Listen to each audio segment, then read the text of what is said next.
Welcome back, and I have a new project. This is a 64 AMC Rambler American 330 two-door, not a four-door like the one I have over here. I'll give you a little tour. We're gonna do a little teardown, and I'm gonna tell you a little bit about this project and its future.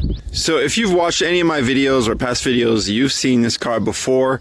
You definitely saw it in the last video on this one, which is the 65. It's kind of popped up in the background, and I hadn't gone over it, and I wanted to kind of talk about it now, at least to get it out of the way, so that way when you see it, you're not wondering what that is or why I haven't shown it. I was actually just waiting to try and get more stuff for it, and then kind of go into an actual process of showing you what it's going to be, but like everything, it's difficult to find stuff.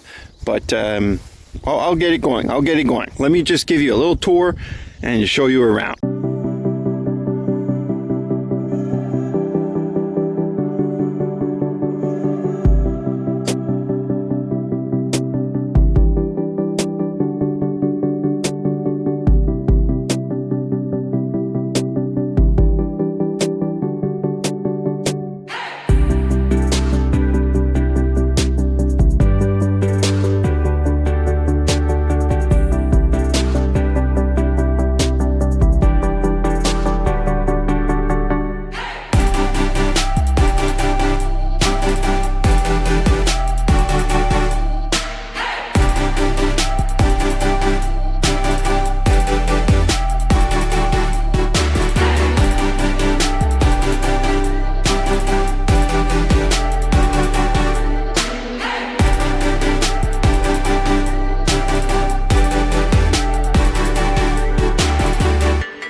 Let me go ahead and start by talking about the engine. There is none, obviously. This is somebody else's project, and it looks like they were going to try and do like a little bit of a hot rod with it. There was I think a Corvette engine in there. I think it was a 289, but I'm not 100% sure. I didn't want it. So what he did is he ended up pulling it out and probably use it in for another project or sell it. I'm not sure. So right now, engine bay sits empty. As for the interior, well, something was started. I know that these are not the original seats. This came from something else. I couldn't tell you what. And I think that there, which is the rear bench seat, I don't know if that's the original one or if that came from something else. I'm going to assume that it's going to be the original one. But they're in bad shape. I'm going to pull those out, and then I'll show you all that stuff. We'll kind of do a little bit of a deeper dive. The dash seems to be all original. I don't think that there's anything that was touched or changed there, although missing parts, most of it is still there. So as you can tell by the patches here, and there's actually just a few all around in general, somebody did try to do a lot of the body work to patch it up and fix it. Like I said, I think somebody was going to hot rod this, and somebody started the process. But you know how life is, sometimes things get in the way, and then you end up stopping a project and somebody else buys it. And there you go. So there's patches there, and there. It's not bad. The pieces are like actually, you know, nice fitting, but I probably will go ahead and grind those down at some point or another, and maybe just tack them up and touch them up if I see any issues. But you know what? It's better than not having something there. Now, you've seen this also at some point or another. This is a rear diff from a 2012 Ford Mustang. I was planning on using it in this car here, but I'm not 100% sure if I'm going to go that route. I thought of something else that I was going to use in this 65, and I might do the same on this one if I can find all the parts. So I may use this elsewhere, or I may use bits and pieces of it and make some changes. I'm not 100% sure, but we'll find out. So let me go ahead and empty it and show you the stuff that I found inside of it. Nothing crazy, but might be interesting.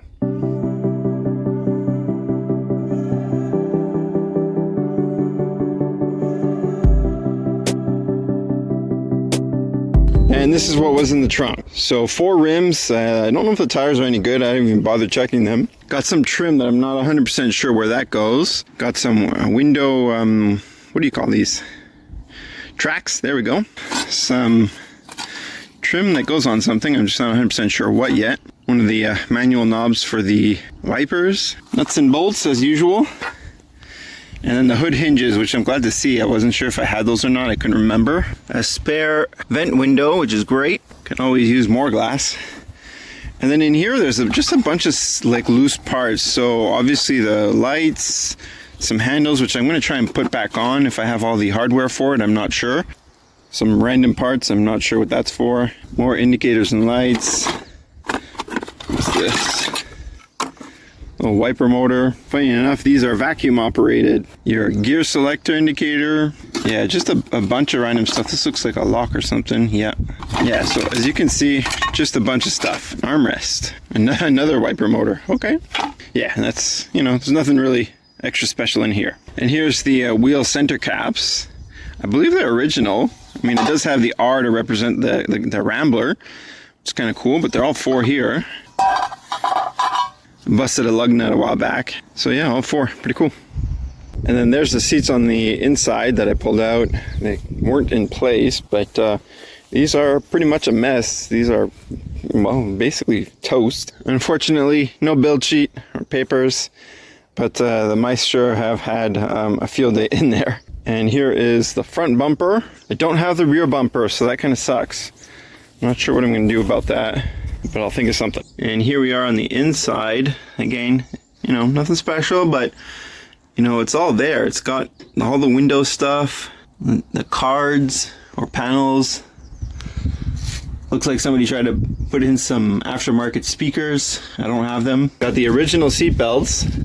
So yeah, so that's the same R that was on the wheel caps. So that's definitely for this. These guys will be coming out. It's kind of a airplane style. It has this like weird potato sack headliner. It's just rough. It definitely feels like there's some kind of cardboard or something behind it, but it ain't in the best of shapes. It's definitely curved and wavy. Here's the 330 emblem. Now I don't know what these seats come out of or came out of. They are kind of just crusty and fragile and broken. The vinyl really is not holding up, and they really don't do too well. They're kind of stiff. I know that one I can't move back. It's stuck in place. Just in case you were wondering, there's the hood. And if I can fit in here, here's the driver's seat. It's nice that it still has the horn or centerpiece with the logo in the center, but it's missing the ring that goes across here, which kind of sucks. It would have been nice, at least just to have as a memento. So this is why I'm saying somebody tried to do some aftermarket stuff. Is got this RPM gauge, which was not stock in any of these cars, obviously. I'm not sure who makes that one. That's their logo or whatever that's on it. They also got these gauges on here. So you got your battery, you got your coolant temperature or water temperature, and then your oil pressure. Some random switch, a bunch of knobs and stuff like that. I'm not sure exactly what they are. That might have been choke. Is this a lighter? Yeah, it still has a lighter. Unfortunately, I don't have a key, so that kind of sucks. Gauges are the same as the 65. Switch here says defog. All right, another random switch and some speaker balance knob. All right.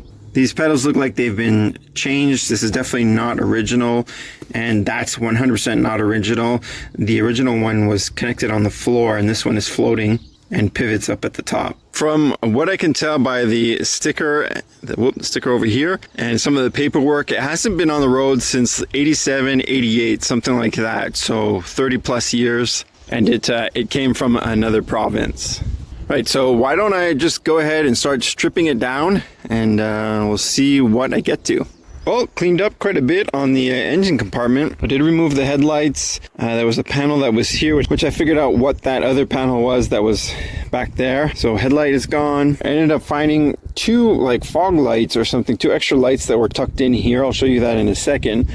But pretty much this is where we're at. I took the master cylinder out. I tried taking out the windshield wiper motor, but it's stuck on a pin on the inside and I can't get it, like I can't rotate that. So I'll probably have to get it from inside. I'm not 100% sure. The heater core and all that is still in there. The fan is still connected in there. That's probably going to come out, well, that not probably, it is going to come out from the inside. And then all here is pretty much cleaned up.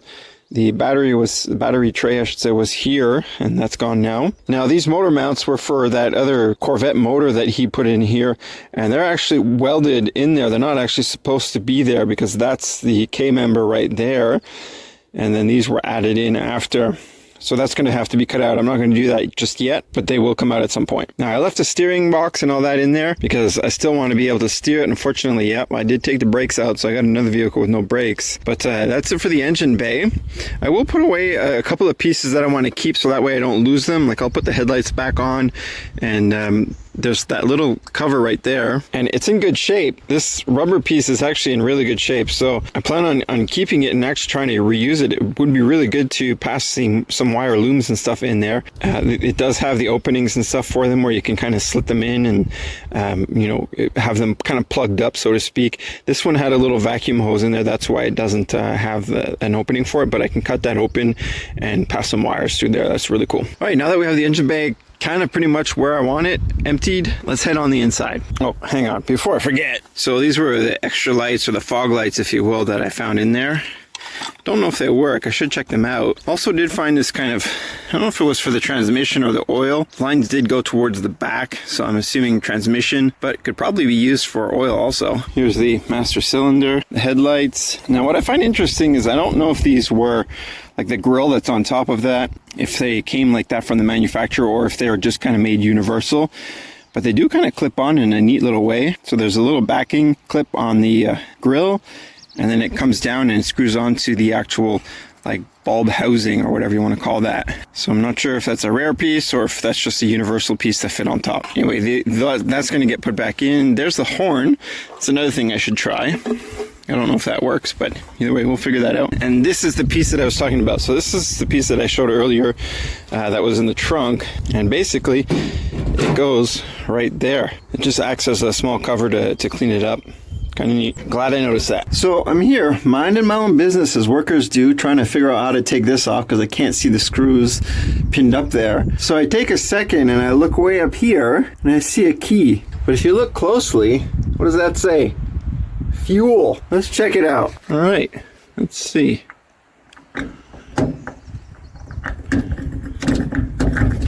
Well, it fits. And oh my God, that is awesome. I am so happy I did not attempt to try and drill that out and mess it up. Now I have a locking, working gas cap. That's amazing. Sweet. Well, it's the next day, and I kind of just tornadoed through some of this stuff. Now here, we'll just start at the front. I did try to put these hinges back on to get the hood to be all one piece and make sure that I had the pieces that were, you know, working. These are frozen solid, both of them. So I'm going to let them soak in some blaster and maybe do some other stuff to try and get that to free up. I also got the wiper motor out and the wipers themselves. I couldn't tell how to take them off, but basically you just kind of pull them and wiggle them off, and then everything comes out as one unit. I'll show you in just a second why. And then on the interior, well, I did pull the seat out and the seat belts, and while I was under there, I found that, which is a transmission brace, or at least the former transmission brace for what they were trying to do. So here's the wiper blades, and that's pretty much why you kind of have to take the whole thing out. It's a C-clip or an E-clip, whatever you want to look at it, and it's kind of hard to get to when you're, you know, when you only got a couple of inches to work with. So that's why I decided just to take everything out. It wouldn't do any harm because it would probably be good to also lube that up once I put it back. And on the interior, there's the fuse box. Still got some good fuses. I think this was for the windshield wiper fluid, but I'm not 100% sure. These are for the door light and all that. Now, I didn't have a door card on here before, but I did put the latches back on, so the window crank and the door opener. So I did take the headliner out. As you can see, there's all this like former insulation that was stuck on there for noise deadening and keeping some of the heat in. It came out pretty good. It wasn't too bad. It kind of sits in these rails that are there on both sides, which was kind of hard to tell what was what, but eventually it did come off. I removed all the stuff around here, all back here, all the clips and stuff like that. So some of the cards that were up there have been taken off. They are nasty. They're like, you can't really use them. You might be able to use them for like a template or something, but I wouldn't go ahead and use them again. It did have like a former fan up there for kind of a rear defrost, which I thought was kind of an interesting thing. The sun visors are in bad shape. These are the plastics for the vents around your feet. I took the paddles out and the mirrors. That's the former RPM gauge. But overall, this stuff's kind of like the metal, the sheet metal is in good shape. I mean, obviously there is a little bit of rust and a little bit of holes, but nothing compared to, well, let's say my Thunderbird, for example. And these floors, well, they've seen better days. Somebody's patched them up already. But I'm going to go through that and, you know, redo it all, remove the old stuff and put some new stuff down. And here is the dash. Well, it used to be there. I kept the steering wheel because I didn't, you know, I wanted to be able to move it around or turn it or whatever, just in case I needed to move it. You know, there's some rust in there. I'll actually switch sides. Hold on a second. Here's the seat on the passenger side. Same thing. Just remove the seat belts and pop the seat out. Here's the floor on the passenger side.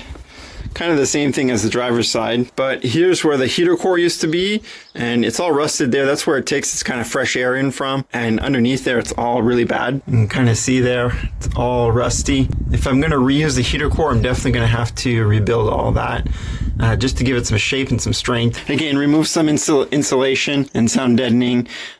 Pretty much just fell out. It didn't seem like it was sticking on with very much. But yeah, it's a really simple remove, just a lot of screws and stuff like that.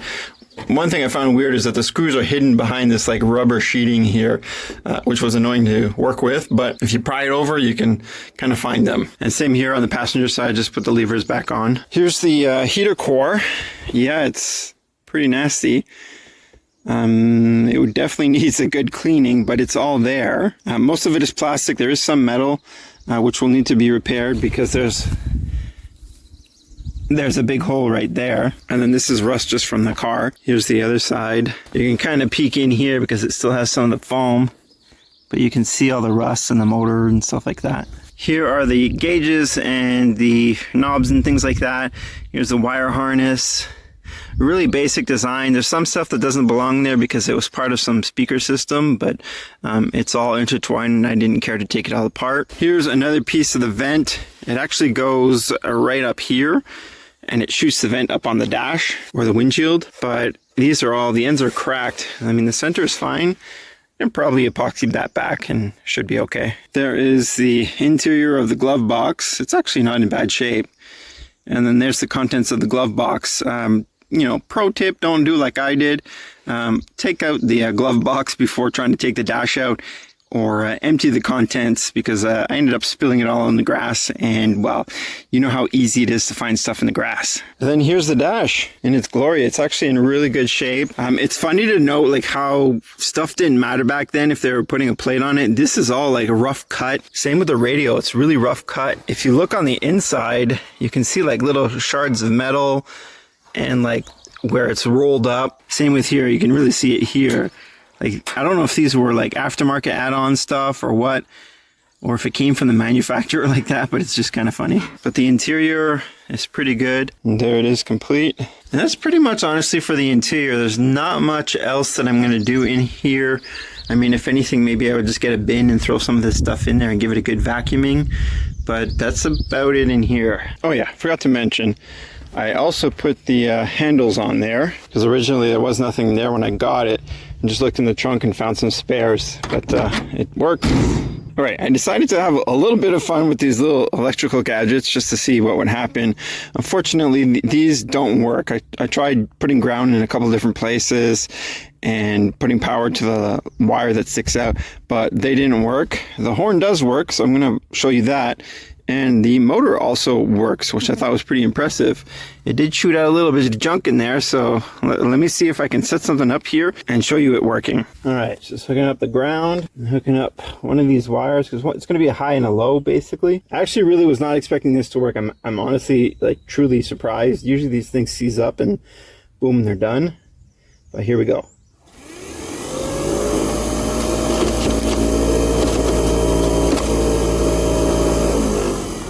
Pretty cool. It's chewing up all the stuff that's in there. I'm assuming this is low, but let's try it anyway. Yeah, it's definitely low. But that's cool, it works. Now, if the heater core works, that'll be even better. All right, let's try the horn. So that's gonna be the positive right here. And then here's the ground. Here we go. Oh, it kind of beeped, but didn't, why not? Try it again. Yep, see? That's amazing. Who would have thought? So I can definitely reuse these two pieces, which is freaking awesome. I was gonna try one of the meters, but it's actually amperage. It's not voltage, so I can't really try it because I'm not really going to put something through it just to see if the meter actually works. Wasn't planning on using that anyway, so it's all right. All right, she's all buttoned up for now. I think that's pretty much it. But I figured I would show you anyway because it's been in the background for quite a few of my videos, so I thought, you know, might as well. Also, before I forget, let me show you underneath here. So this is the back. I think that's a pretty new tank. I don't know if it's rusty. I should take it out, but I didn't think to do that at this point. And as you can see, here's the suspension. So I don't know if you remember, but I did show you that there was air hose lines, and they do in fact go to these shocks. So I thought that's pretty amazing. I don't know if they're original or if there's something else that maybe somebody did after. I would be curious to know if they work, but I doubt they would. I'm pretty sure something in the seal is broken or whatever. If they hold air, I would be very impressed. But this is the driver's side. Before I forget, yeah, there's also, I think they're called slapper bars, I guess for drag racing and stuff like that. Somebody else put that on. I didn't put that on. Again, something probably in the hot rodding era that they were trying to do. But here's underneath. I mean, some patches have been done, like you can see that there. That's new, and that's been added on. So some work was done to it. Here's the passenger side, and there's the air shock again. I don't think that's the original diff. I think it's something they put in again after. Again, the flapper bar, because that looks a little bit different. That diff looks a little bit different than what I saw in the other one. I'd have to double check, but anyway, here's the passenger side. Well, I was going to show you the diff on the other car, but there's no light underneath it, and even with the light that I do have, it doesn't show very much, but I don't think it's the original one. The lug nuts are not the same. The bolts are a little longer. Anyway, who knows? Maybe it is. So what's the future of this car? It's a good question. First off, this project name is going to be called Stella. I'm calling it that because it is the name of my grandmother on my dad's side who took care of me when I was young. Well, not completely, but you know, a little portion. And she meant a lot to me. But overall, in terms of, you know, how different is this going to be from the 65? This is a 64. I don't plan on making it that different, to be honest with you. For the driveline and the rear differential, I'm pretty much going to maybe do the exact same thing that I have planned on that. Like I said, I was planning on using that rear diff, but I might not. I'm going to see how it's going to work out on that, and then I'll probably do the same thing on this. It might actually make everything easier because it's going to pull the front and the rear end out of a car. You might be able to guess from what that might be. It's going to be in the Ford area. It's pretty popular, especially with pickup trucks. In terms of body, it's going to stay the same. I'm going to do again the wide body on this, like I plan on doing on Project Mafia, because like again, the differentials and things like that are going to be wider. There's nothing that's going to be the exact same thing. Plus, wider might not be a bad thing. Now, for the engine, this is going to be an odd one. I'm not sure if I can do it or not. I'm going to try and fit a big block in there. I know Ford makes a 460. I would love to get my hands on that. It might not be possible where I live, but I might shoot over to Maine and see if I can pull something over from there. Like the 65 Project Mafia, I am going to do it in stages. So again, the engine is going to be naturally aspirated, build it up there, and then it's going to jump to turbo. And if I can, maybe do nitrous. So I think that would be pretty interesting. It's a pretty small car, like, well, they both are. And I think that doing something like that would be pretty interesting in such a light car. Now for the interior, I do plan on making this car a street and drag. So, I mean, if you've watched anything like Cletus McFarlane or Vice Grip Garage, they do these drag and drives. And that's kind of what I want to do with this. And I may do, again, like on Project Mafia, I do a full rolling chassis and roll cage and stuff like that on this one too. but I'm not sure again on that. I got to find a place that can help me out with that, because I don't have everything that I might be able to, do that kind of thing. So I'm going to have to do some research. But definitely going to have 2 seats in here, 2 racing seats, and just a full kit on the inside. It still has to have some amenities like headlights, taillights, horn, some of the stuff on the inside, safety stuff for driving. So the seatbelt's probably going to have to be a dual system, so like a 4 or 5 point system plus your standard automotive belt. And I might have to do something with the bars to try and keep them in a safe place, so that way I don't bonk my head on them while driving. But that's pretty much it on this. I mean, there's really, I have a long way to go. So if I had the engine and the wheels, that would help me out a lot. It would push both my Project Mafia and Stella ahead. But for now, I just got to kind of deal with what I have. So something I forgot to mention and noticed it while I was in the editing process, I'm looking to do kind of a blue, spacey blue type of paint scheme on the outside.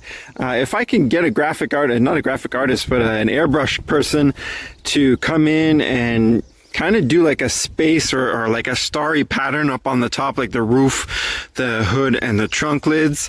I think that would be really cool. I don't know if I'll get to that point, but hey, you never know. And as for the interior, I kind of want to do a light blue, something just clean, nice, basic, but kind of a light blue, is still within the blue color, and go with that. So I hope that some of you find this interesting and stick around. Don't forget to subscribe if this is something that you want to look forward to. Definitely more videos on this coming soon. All right, since there's a lot of bugs out here right now and they really like me, I'm just going to keep this nice and short. Thanks for watching, and take it easy.